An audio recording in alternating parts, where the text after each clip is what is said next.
नमस्कार, मैं हूं मानस पांडे। मैंने आपको पहले ही बता रखा है कि आपको भारत में यूपीएससी को छोड़ के यानी सिविल सर्विसेज एग्जाम, संघ लोक सेवा आयोग को छोड़ के कोई भी एग्जाम आप देने जा रहे हो तो बस मेरी आपसे तीन ही काम की रिक्वेस्ट है। सबसे पहला, आप वीडियो की प्लेलिस्ट देख लें, जितने टॉपिक हैं मॉडर्न हिस्ट्री ऑफ इंडिया में उन सब की वीडियो देखें, उसके हिसाब से स्पेक्ट्रम बुक पढ़ें और तीसरे नंबर पे ये जो 30 सालों के प्रश्नों की वीडियो है ये पूरी रिवाइज कर ले।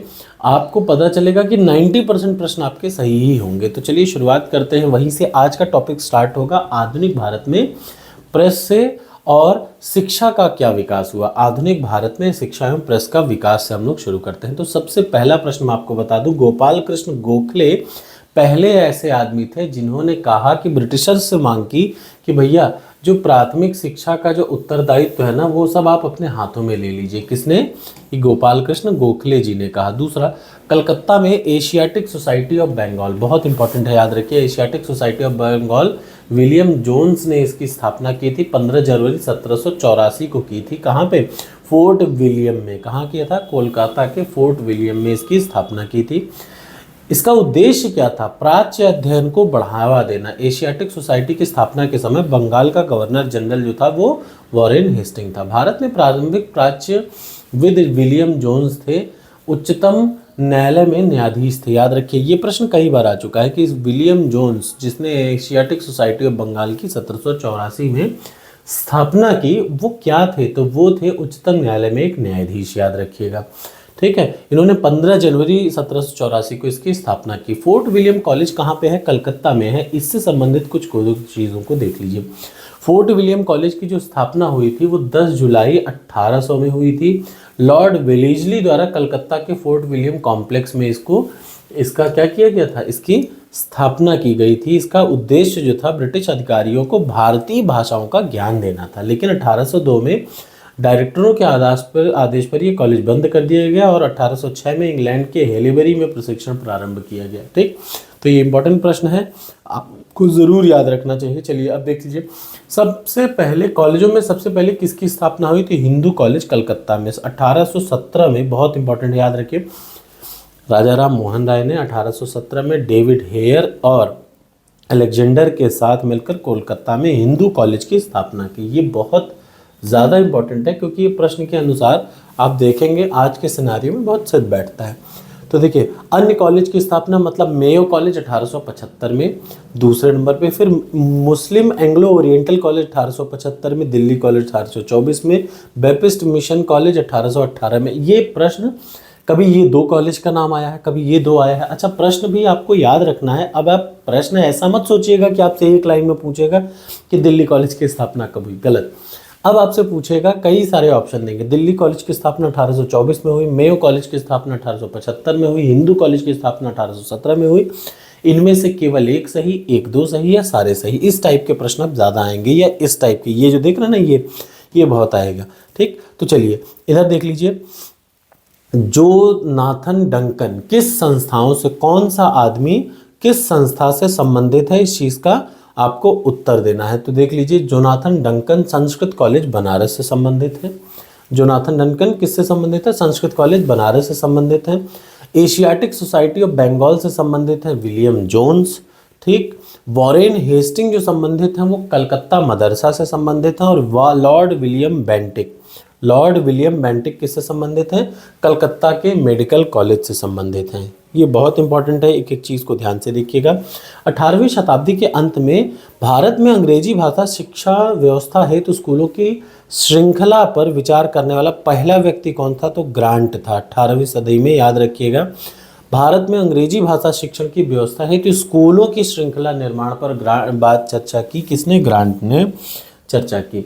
भारत की शैक्षणिक नीति में फिल्ट्रेशन सिद्धांत के प्रतिपादक कौन थे? तो लॉर्ड मैकाले। याद रखिएगा, ड्रेनवार्ड फिल्ट्रेशन थ्योरी, ये अधोगामी निस्यंदन का सिद्धांत लॉर्ड मैकाले का है। कम से कम 20 बार पूछा जा चुका है और आशा है कि आपको ये जरूर याद रहेगा। और ये लाइन देख लीजिए, एक्साइज में कहाँ नहीं आया, एसएससी में कम से कम 4 बार ये प्रश्न आया। यूरोप के सबसे अच्छे लाइब्रेरी की अलमारी का केवल एक भाग ही भारत और अरब के संपूर्ण साहित्य के बराबर है। याद रखिए, ये किसने कहा था?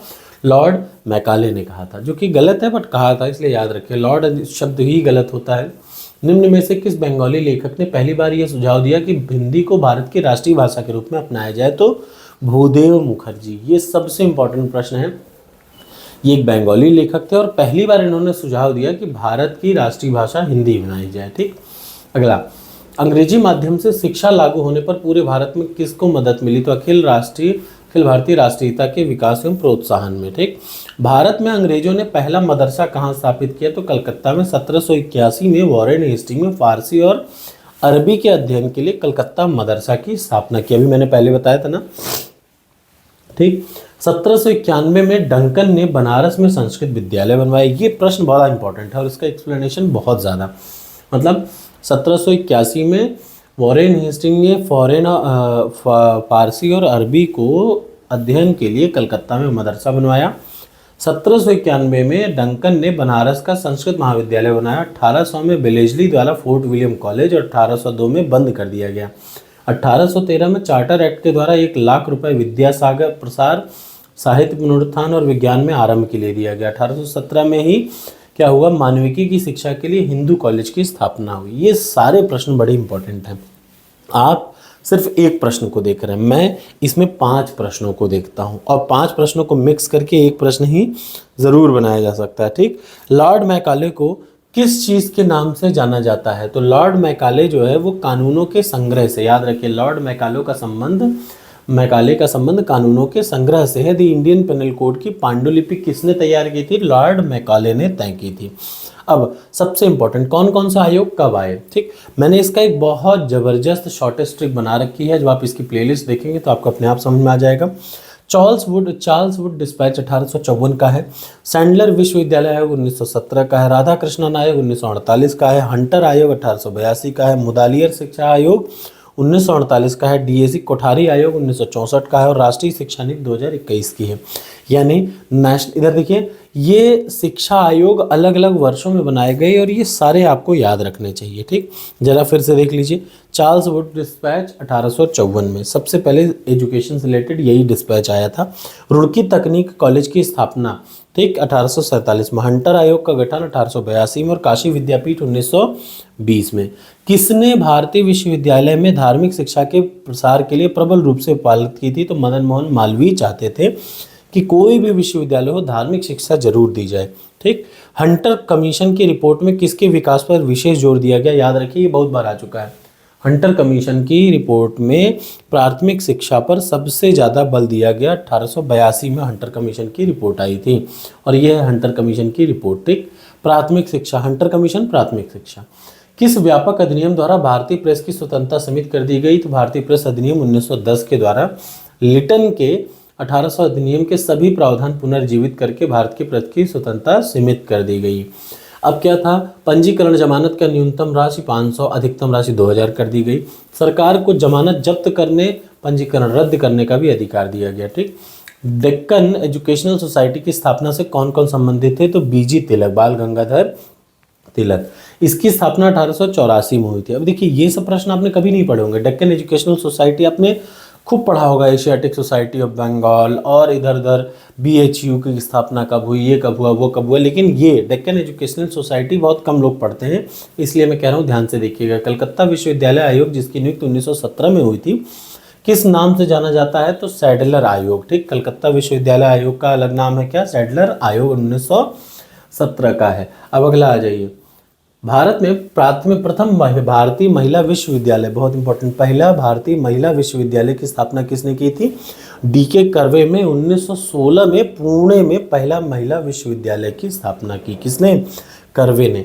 अब बताइए, ये प्रश्न क्या नहीं आ सकता क्या? ये प्रश्न जरूर आएगा, बड़े से बड़े UPSC तक में ये प्रश्न आ सकता है।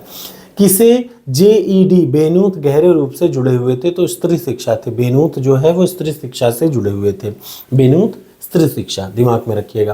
काशी विद्यापीठ का संस्थापक कौन है? बाबू शिव प्रसाद गुप्ता। अब देखिए, अक्सर लोग यहीं पे कंफ्यूजन कर जाते हैं, पंडित मदन मोहन मालवीय मार देते हैं। बनारस हिंदू यूनिवर्सिटी के संस्थापक ये थे, मदन मोहन मालवीय जी थे, लेकिन काशी विद्यापीठ के संस्थापक बाबू शिव प्रसाद गुप्ता थे। 10 फरवरी 1921 को असहयोग आंदोलन के दौरान में शिव प्रसाद गुप्ता जी और भगवान दास जी ने मिलकर बनारस में काशी विद्यापीठ की स्थापना की। और 1995 में इसका नाम भी बदल के क्या कर दिया गया, महात्मा गांधी विद्यापीठ कर दिया गया। 1857 में भारत के विश्वविद्यालयों की स्थापना के समय इंग्लैंड के किस विश्वविद्यालय को प्रतिमान के रूप में लिया गया, तो लंदन विश्वविद्यालय को। ठीक, अगला नेक्स्ट है क्या, भारतीय विश्वविद्यालयों की स्थिति पर जांच पड़ताल करने के लिए 1902 में एक नियुक्ति की गई, किसकी, थॉमस रैले की। याद रखिएगा, ये सब मैंने पढ़ा रखा है शॉर्टेज ट्रिक के माध्यम से मॉडर्न हिस्ट्री की, यही प्लेलिस्ट में, जिस प्लेलिस्ट में ये शुरुआत लास्ट में ये चल रहा है, इसके शुरुआत में वो रखा है। ठीक है, अगला आ जाइए नेक्स्ट। समाज सुधारकों में संस्कृत भाषा में प्रवीणता के लिए किसे जाना जाता था, ये सारे, ईश्वर चंद्र विद्यासागर, दयानंद सरस्वती, राजा राम मोहन राय, ये सभी के सभी संस्कृत भाषा में बहुत पारंगत थे। ठीक, भारत शासन अधिनियम 1919 द्वारा लोक सेवा आयोग के गठन की बात की गई और 1926 में इसका क्या किया गया, गठन कर दिया गया। आईसीएस की परीक्षा 1922 में इलाहाबाद में पहली बार हुई। 1941 में सिविल सेवा की परीक्षा में यूरोपीय प्रतिभागियों के उत्तीर्ण होने की संख्या कम कर दी गई। लाहौर में दयानंद एंग्लो वैदिक कॉलेज की स्थापना किसने की, तो लाल हंसराज ने की। ठीक, कब की, याद रखिए, लाला हंसराज ने लाहौर में 1886 में दयानंद एंग्लो वैदिक कॉलेज की स्थापना की थी। ठीक, गुरुकुल कांगड़ी की स्थापना, ये भी बहुत इंपॉर्टेंट है, हरिद्वार में 1902 में करी गई। किस गवर्नर जनरल ने भारत में पहली बार सिविल सेवाओं को इंट्रोड्यूस किया, तो वो थे लॉर्ड कॉर्नवालिस ने किया। इंडियन सिविल सर्विसेज परीक्षा में उत्तीर्ण होने वाले पहले भारतीय कौन थे, सत्येंद्र नाथ टैगोर। ये कम से कम 10 बार पूछा है। Satyendra Nath Tagore was the first person from India to qualify the Indian civil services और इनका जन्म 1842 में कोलकाता में हुआ था। टैगोर रविन्द्रनाथ टैगोर के बड़े भाई थे।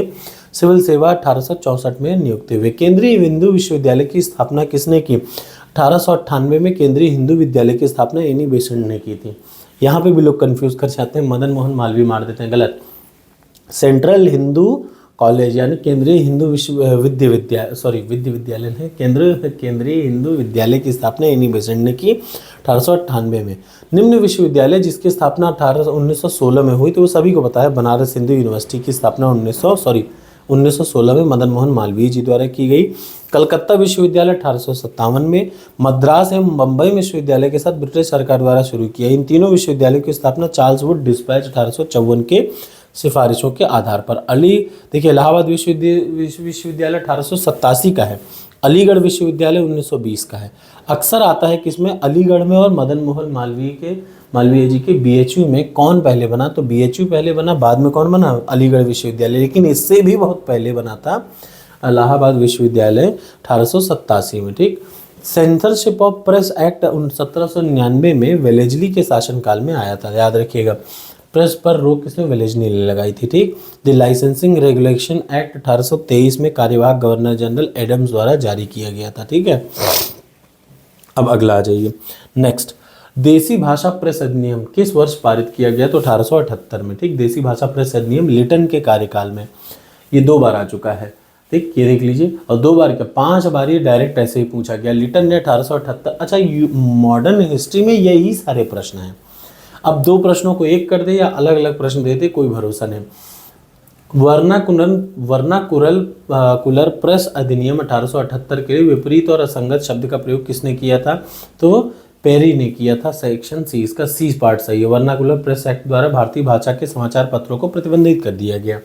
इसका विरोध किसने किया, ठीक, असंगत किसने कहा, तो अरस्काइन पेरी ने किया। ठीक है, किसने सबसे पहले सेंसरशिप लागू की गई, तो वेलेजली ने। याद रखिए, लॉर्ड वेलेजली ने प्रेस की स्वतंत्रता खत्म कर दी। ठीक है, जिसने वर्नाकुलर प्रेस एक्ट का निरसन किया, किसने हटाया, तो रिपन ने इसको हटा दिया था। याद रखिए, वर्नाकुलर प्रेस एक्ट का निरसन रिपन ने 1882 में किया।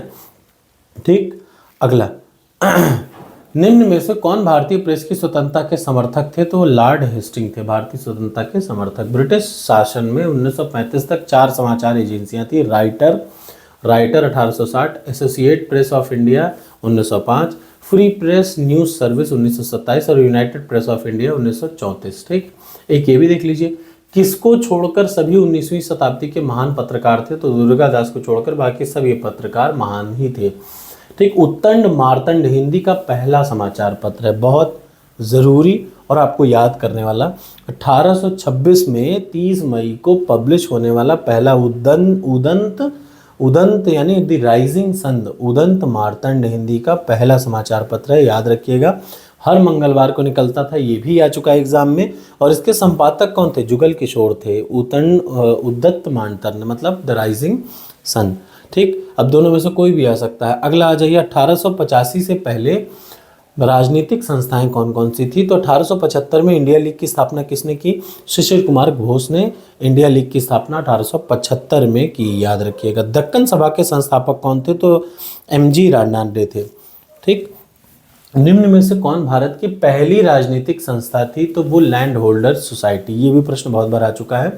इसकी स्थापना बंगाल के कुछ वसीदार थे, जमींदार थे, जैसे द्वारकानाथ टैगोर, राधाकांत, काली कृष्ण ठाकुर ने 1838 में की। कौन सी की?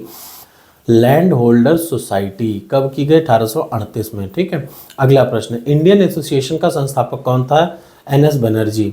ठीक, 1876 में सुरेंद्र नाथ बनर्जी ने आनंद मोहन बोस के साथ इसको क्या किया? बनाया।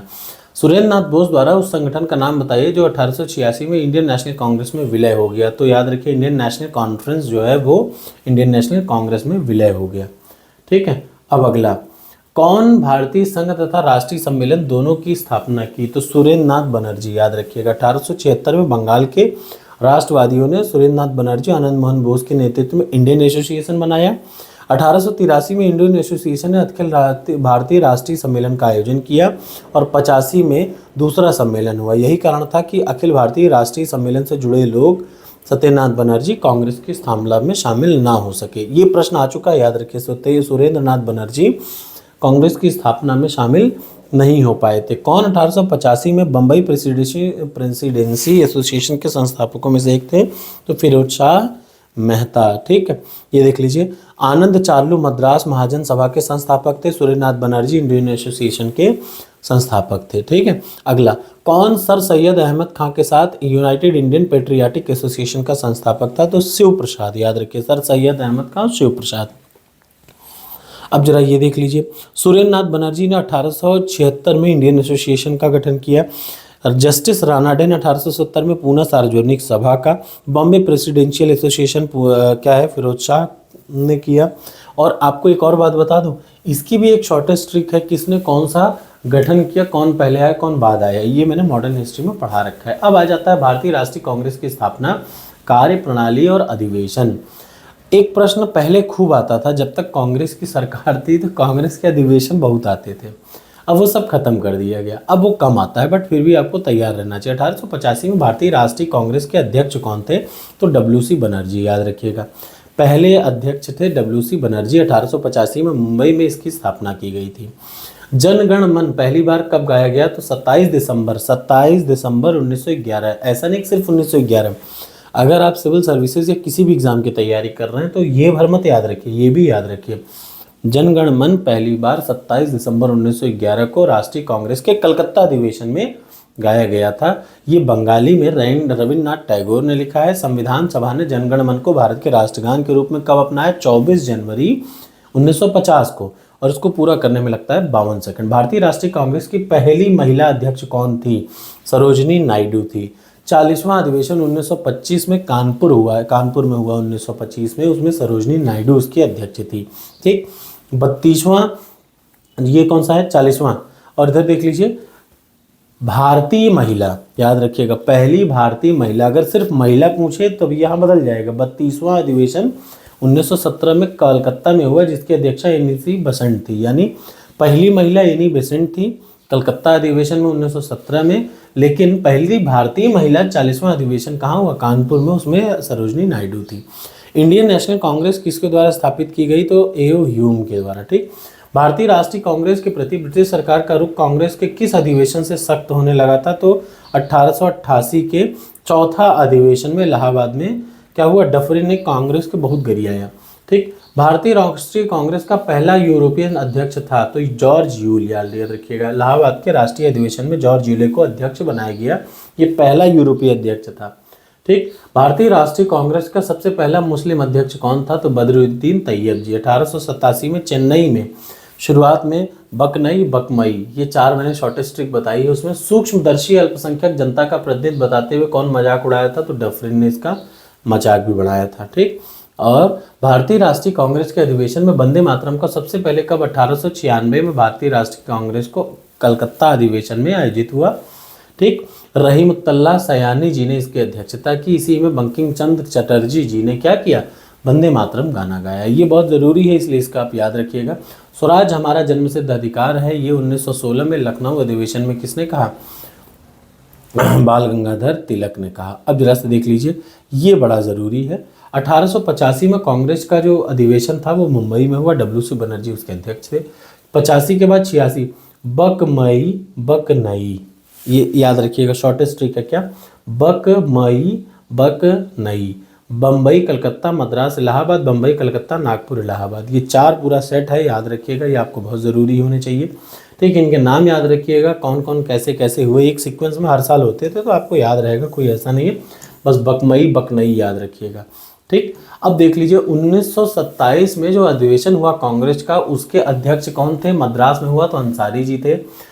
1950 में पुरुषोत्तम दास टंडन थे नागपुर अधिवेशन के अध्यक्ष। 1925 में कानपुर में सरोजनी नायडू, और सबसे जरूरी 1938 में हरिपुरा में कौन थे, सुभाष चंद्र बोस। अब देख लीजिए कांग्रेस की सभा 1940 में रामगढ़ सभा में मौलाना अबुल कलाम आज़ाद, 1925 में सरोजनी नायडू, 1919 में अमृतसर में हुआ मोतीलाल नेहरू जी, और राजेंद्र प्रसाद 1934 के बम्बई में। किस वर्ष में भारतीय राष्ट्रीय में जन संगठित आंदोलन का रूप लिया, तो 1919 में, याद रखिए। भारतीय राष्ट्रीय कांग्रेस की पहली महिला अध्यक्ष कौन थी, एनी बेसेंट, मैंने बताया था पहली महिला अध्यक्ष एनी बेसेंट थी। 32वें अधिवेशन में, याद रखिए 1917 में जो 32वां अधिवेशन हुआ कलकत्ता में, उसमें एनी बेसेंट पहली महिला थी। लेकिन पहली भारतीय महिला 40वें अधिवेशन में कानपुर में जो 1925 में हुआ उसमें, याद रखिएगा। ठीक है, और 1925 में कानपुर अधिवेशन में अध्यक्षता की, हिंदी को राष्ट्रभाषा के रूप में इसी अधिवेशन में 40वें अधिवेशन में किया था, जिसमें सरोजनी नायडू थी। कौन भारतीय राष्ट्रीय कांग्रेस के संस्थापक सदस्यों में थे, नहीं थे, तो सुरेंद्र नाथ बनर्जी, मैंने अभी बताया था आपको। ठीक, इन्होंने इंडियन एसोसिएशन की स्थापना की थी। 83 में इंडियन एसोसिएशन के भारतीय राष्ट्रीय सम्मेलन का आयोजित किया था, इसीलिए से वो इसमें शामिल नहीं हो पाए। 6 साल तक कौन प्रेसिडेंट रहे, तो अबुल कलाम आज़ाद, सबसे ज़्यादा याद रखिएगा, इनके बारे में याद रखिएगा। 6 साल तक अबुल कलाम आज़ाद 1940 से 1945 तक राष्ट्रीय कांग्रेस के अध्यक्ष रहे। ठीक है, इंडियन नेशनल लिबरल फेडरेशन की स्थापना किसने की, तो सुरेंद्र नाथ बनर्जी जी ने की। भारतीय राष्ट्रीय कांग्रेस के किस अधिवेशन में मौलिक अधिकारों का संकल्प पारित हुआ, तो 1931 के कराची अधिवेशन में। ठीक है, जरा सा और देख लीजिए, और है भारतीय राष्ट्रीय कांग्रेस के हरिपुरा अधिवेशन की अध्यक्षता किसने की, तो SC बोस ने, सुभाष चंद्र बोस ने 1938 में, हरिपुरा गुजरात में है। ठीक, 1938 के ही हरिपुरा कांग्रेस के अधिवेशन में किसने सुभाष चंद्र बोस को अध्यक्ष के रूप में नामित किया, तो राजेंद्र प्रसाद जी ने। अगला, भारतीय राष्ट्रीय कांग्रेस के किस अधिवेशन में महात्मा गांधी ने कहा कि गांधी मर सकते हैं पर गांधीवाद हमेशा बना रहेगा, 1931 के कराची अधिवेशन में कहा उन्होंने। भारतीय राष्ट्रीय कांग्रेस के कौन से अधिवेशन में विजय राघवर चेरियार ने किया था, तो नागपुर 1920 का जो था उसमें, याद रखिए, उसकी अध्यक्षता इन्होंने की थी। 1916 का जो लखनऊ अधिवेशन था उसमें मजुमदार जी ने की थी। 1922 में गया अधिवेशन चित्तरंजन दास ने की थी। अंतिम अधिवेशन जिसने बाल गंगाधर तिलक ने भाग लिया था, कौन सा ऐसा अधिवेशन था कांग्रेस का जो लास्ट था जिसमें बाल गंगाधर तिलक ने भाग लिया था, तो अमृतसर अधिवेशन, याद रखिएगा। ठीक, उसके बाद कांग्रेस के कलकत्ता अधिवेशन 1906 के अधिवेशन की अध्यक्षता दादा भाई नौरोजी ने की थी, जिसमें पहली बार स्वराज जी का उल्लेख हुआ था, ये भी बहुत इंपॉर्टेंट है। कांग्रेस का एकमात्र अधिवेशन जिसमें महात्मा गांधी द्वारा संबोधित किया गया संपन्न कब हुआ था, तो बेलगाम में हुआ था। ठीक, ये बहुत इंपॉर्टेंट है। 1924 का जो बेलगाम सम्मेलन था उसमें महात्मा गांधी यही इकलौते अध्यक्ष थे। कांग्रेस ने किस अधिवेशन में भारत सरकार अधिनियम 1935 को अस्वीकार कर दिया, तो लखनऊ अधिवेशन 1936 को। ठीक है, मदन मोहन मालवीय भारतीय राष्ट्रीय कांग्रेस के कितने बार अध्यक्ष चुने गए, 2 बार चुने गए। भारतीय राष्ट्रीय कांग्रेस के अधिवेशन में महात्मा गांधी ने कब भाग नहीं लिया, तो इन्होंने, याद रखिए, त्रिपुरी अधिवेशन 1939 में, हरिपुरा 38 में जिसमें सुभाष चंद्र बोस थे, उसके बाद हुआ त्रिपुरी अधिवेशन 1939 में, उसमें गांधी जी भाग ही नहीं लिए। ठीक, और अपने प्रतिनिधि के रूप में गोविंद वल्लभ को भेज दिए। जवाहरलाल नेहरू ने कांग्रेस के किस अधिवेशन की अध्यक्षता नहीं की थी, तो रामगढ़ की, याद रखिए, रामगढ़ की अध्यक्षता अबुल कलाम आज़ाद ने की थी। किस भारतीय राष्ट्रीय कांग्रेस ने किस अधिवेशन में समाजवादी पद्धति का लक्ष्य अपनाया, तो अवाड़ी अधिवेशन 1955 में। ठीक, ये सारी चीज़ें बड़ी ज़रूरी हैं, एग्जाम में आ सकती हैं। कभी भी भारतीय राष्ट्रीय कांग्रेस का अध्यक्ष कौन नहीं चुना गया? तो बाल गंगाधर तिलक, इंपॉर्टेंट है। ऑल इंडिया किसान कांग्रेस का पहला अधिवेशन लखनऊ में हुआ, 1936 में हुआ। कांग्रेस गिरने के लिए लड़खड़ा रही है, भारत में रहते हुए मेरी एक विशेष महत्वाकांक्षा है इसके शांतिपूर्ण अवसान में इसकी सहायता करें। किसने कहा था? करजन ने कहा था। भारतीय राष्ट्रीय कांग्रेस के अधिवेशनों के लिए छुट्टियों का मनोरंजन किसने कहा? तो लोकमान्य तिलक ने कहा। ठीक, उसके बाद यहाँ पे खत्म हो जाता है कौन सा? भारतीय राष्ट्रीय कांग्रेस से संबंधित पिछले सालों के प्रश्न। अब अगली वीडियो में मैं स्टार्ट करूंगा भारतीय राष्ट्रीय कांग्रेस का उदारवादी चरण 1905 तक, फिर 1905 से उसके बाद वाली वीडियो में 1919 तक, फिर 1919 से 1945 तक, यानी 3 से 4 वीडियो में पूरा का पूरा ये खत्म हो जाएगा। हालांकि मैं आपको बता दूं टोटल 1100 पिछले सालों के प्रश्न हैं, तो इट विल टेक टाइम, लेकिन बड़ा इंपॉर्टेंट है और बड़ा अच्छा है। आपको अच्छा लगे तो कमेंट बॉक्स में कमेंट जरूर किया करिए।